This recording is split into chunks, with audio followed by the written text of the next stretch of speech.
এই নতুন পাথরের মূর্তি দুটো প্রতিষ্ঠা করার পরও হাজার চেষ্টা করেও মাটির পুরনো মূর্তি দুটো কিছুতেই মন্দির থেকে বের করা যায়নি। কিন্তু কি এমন ঘটেছিল চলুন জেনে নিই। প্রায় 500 বছর পুরনো এই মন্দিরে মা শীতলা এবং মা চণ্ডীর পুজো করা হয়, যেটি কলকাতার মহেশতলা এলাকার ডাকঘরের কাছে ব্যানার্জি হাটে অবস্থিত।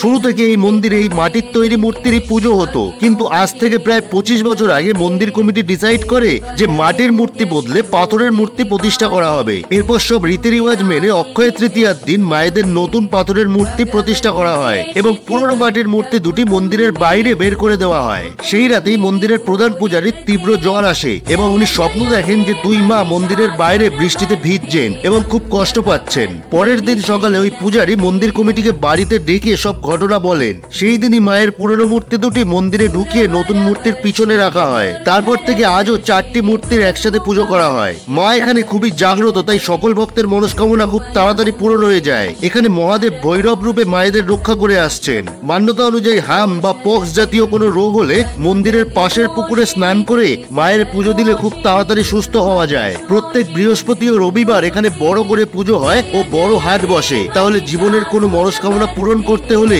এই মন্দির থেকে একবার অবশ্যই ঘুরে আসবেন।